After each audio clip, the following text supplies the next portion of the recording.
saya selalu optimis dan selalu berdoa semoga ada kesempatan untuk saya ketemu. Saya ultimatum kepada suaminya Atarik 3 kali 24 jam. Segera melaksanakan mediasi, ibunya harus bisa melihat. Kalau tidak, berurusan dengan keluarga kita, ya.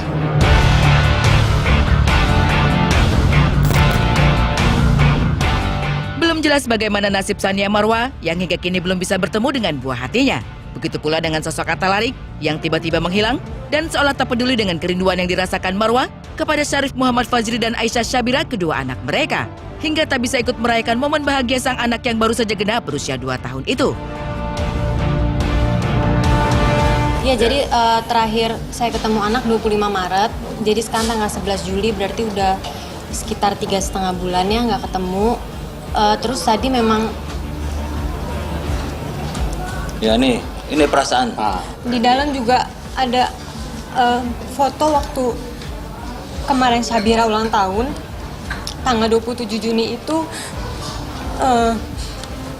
dengan tanpa rasa nggak enak dan tanpa rasa kemanusiaan, kalau saya bilang bisa merayakan sebuah ulang tahun anak yang masih usia 2 tahun tanpa seorang ibunya gitu. Padahal hari itu saya juga tentu sebagai seorang ibu saya hancur karena kalau ingat 2 tahun lalu saya yang berjuang, saya yang melahirkan dia antara hidup dan mati, dan itu semua juga disaksikan langsung oleh bapaknya gimana perjuangan saya gitu, sakitnya saya, semua pengorbanan saya, dan saya menyusui dia sampai sekarang. Tapi kayak nggak ada rasa, main dipisahin gitu aja gitu. Sampai ulang tahun kemarin saya nggak punya kesempatan buat ketemu, buat ucapin selamat ulang tahun. Ya pasti sebagai seorang ibu saya hancur banget. Padahal saya udah beli kado buat anak saya. Karena saya selalu optimis dan selalu berdoa semoga ada kesempatan untuk saya ketemu gitu. Cuma mungkin memang saya masih harus bersabar lagi. Ya udah nggak apa-apa, dijalanin aja dulu dengan sabar.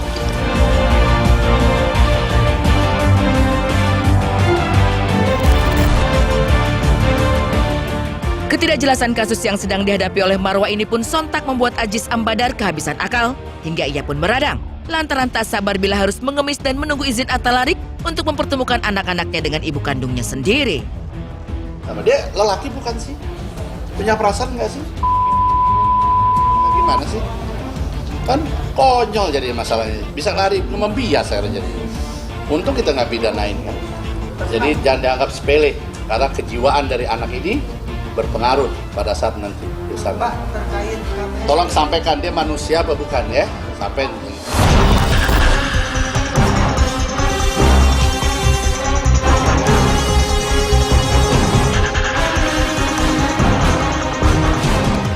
Kecaman tersebut disampaikan oleh Aziz usai ia mendampingi Sania Marwa menjalani persidangan cerai dengan Atalarik di Pengadilan Agama Cibinong, Kabupaten Bogor, Jawa Barat, Selasa 11 Juli 2017 lalu.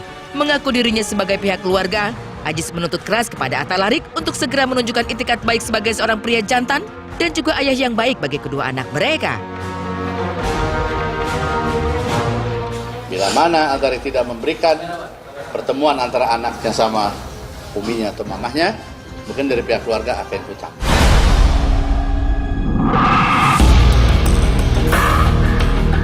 Hari ini, tepat 5 hari ancaman itu digulirkan oleh Aziz Ambadar kepada Atalarik Syah. Perseteruan antara Marwa dan Atalarik pun seolah melebar ke masalah baru yang melibatkan keluarga besar sang istri.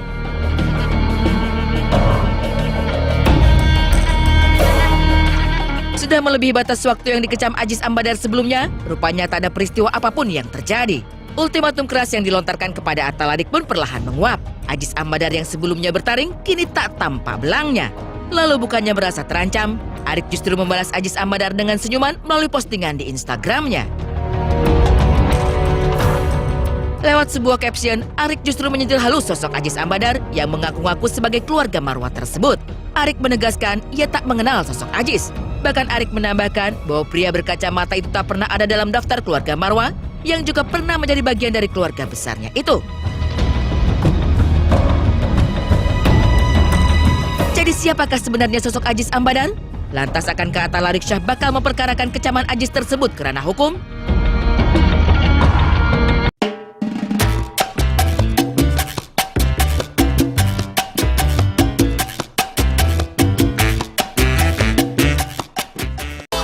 rasanya bila melihat ikan lohan berenang di dalam akuarium.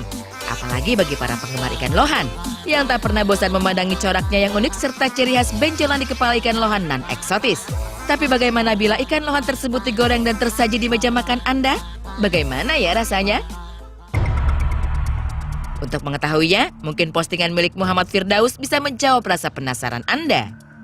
Belum lama ini, pria asal negeri jiran itu memposting adegan masak-memasak. Sekilas terdengar biasa saja, tapi rupanya ia menggunakan bahan yang tak biasa, yaitu ikan lohan yang digoreng kemudian dimakannya. Sontak saja postingan tersebut langsung hebohkan dunia maya. Aksi nyeleneh itu diposting di dunia maya oleh Muhammad Firdaus di laman Facebooknya pada 12 Juli 2017 lalu. Postingan tersebut langsung viral dan ditonton nyaris 4 juta viewers dengan lebih dari 350 komentar, dan video tersebut sudah dibagikan oleh lebih dari 300 akun di Facebook. Yang lebih mencengangkan lagi, hal ini dilakukan olehnya karena penasaran dengan rasa benjolan di kepala ikan lohan jika sudah dimasak. Bahkan untuk membayar rasa penasarannya, Muhammad Firdaus sampai rela membeli ikan lohan senilai 6,2 juta rupiah tersebut. Ikan lohan digoreng, 6,2 juta digoreng, itu sih parah kalau menurut saya, Mbak. Saya rawat itu ikan sampai gede saya jual lagi. Kalau digoreng itu nggak ada kerjaan banget, sumpah. Digoreng dimakan terus ya, ngaco. Mau ngapain? Kaget saya, Mbak, kaget. Kalau buat saya, terus saya beli ikan lohan 6,2 juta, saya sendiri pribadi beli dengan harga itu, terus saya goreng sih enggak ya. Mendingan saya beli ikan lele, murah, saya makan. Ya, kalau ada rencana sih enggak. Sayang banget, Mbak, mendingan dipelihara. Lalu seperti apa rasa benjolan di kepala ikan lohan tersebut? Dengan santai, Muhammad Firdaus mengatakan, secara keseluruhan rasa ikan lohan itu enak. Bahkan ia bisa menggambarkan secara detail bagaimana tekstur benjolan di kepala ikan lohan layaknya pakar kuliner.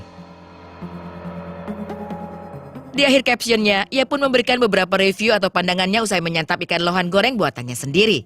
Di antaranya, ia berkomentar soal ikan lohan yang mahal, namun baginya tak masalah jika harus mengkonsumsi ikan hias tersebut. Bagaimana pemirsa menurut Anda tentang aksi unik Muhammad Firdaus ini?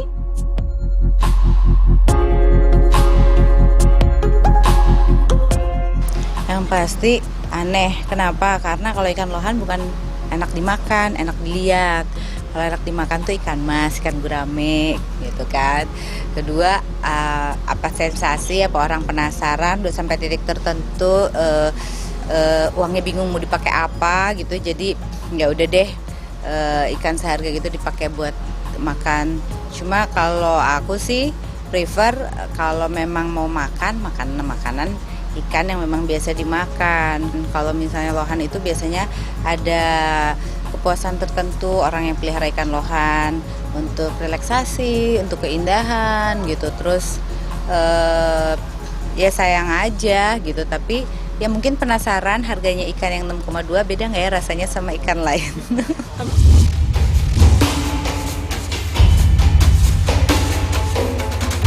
Nama Muhammad Firdaus bukanlah satu-satunya orang yang pernah mencicipi ikan lohan goreng. Sekitar 6 bulan lalu, kisah serupa terjadi di Singapura. Ada seorang TKW asal Indonesia di Singapura yang pernah melakukan hal yang sama, yaitu memakan ikan lohan goreng yang merupakan ikan peliharaan majikannya sendiri. Kisah konyol ini dibagikan oleh sang majikan Fahran hingga membuat TKW tersebut viral dan terkenal di negeri tetangga. Bagaimana kisah ikan lohan dan TKW asal Indonesia ini ya? Ceritanya berawal saat Farhan, majikan sang TKW, menghubunginya melalui telepon untuk memintanya menyiapkan makan malam. Awalnya Farhan tak merasa aneh dengan beragam menu makanan yang tersaji di atas meja makan, hasil masakan asisten rumah tangganya itu. Namun tiba-tiba Farhan terkejut saat tak sengaja melihat tonjolan di kepala si ikan goreng. Dari situlah ia baru sadar bahwa ikan tersebut adalah ikan lohan peliharaannya yang sudah lenyap dari akuarium. Mengetahui hal itu, sang majikan hanya bisa geleng-geleng kepala dan merasa prihatin. Ia tak habis pikir jika sang asisten rumah tangga tega mengambil dan menggoreng ikan peliharaan kesayangannya tersebut. Kisah berikutnya tak kalah mengherankan. Ini tentang seorang nenek yang tinggal di provinsi Yunnan, Cina. Ia tinggal bersama dengan anak dan cucunya di bawah satu atap. Kebetulan sang cucu sangat menyukai ikan, terutama ikan arwana yang jadi peliharaannya saat itu. Naas, nasib sang ikan arwana pun tak luput dari tangan lihai sang nenek yang rupanya jago memasak. Saat sendirian di rumah, tanpa sepengetahuan sang cucu, ikan arwana yang dikenal mahal itu ditangkap dan dimasak. Hingga sang anak terkejut saat ikan kesayangannya tersebut sudah tidak ada. Rupanya bukan tanpa alasan sang nenek tega memasak ikan seharga 40 juta milik sang cucu. Si nenek menganggap bahwa aktivitas sang cucu yang terus-menerus menguras akuarium si ikan adalah suatu bentuk pemborosan air. Lantas bagaimana ya rasa ikan arwana setelah dimasak? Kata sang nenek, sama halnya dengan ikan-ikan lain pada umumnya, rasanya enak. Meskipun sempat ada kekhawatiran bahwa ikan arwana bukanlah jenis ikan yang biasa dikonsumsi dan bisa berdampak keracunan. Untungnya tak ada reaksi apapun yang membahayakan, kecuali nasib si cucu yang kabarnya belum diketahui apakah tahu tentang kondisi ikan arwana peliharaannya tersebut.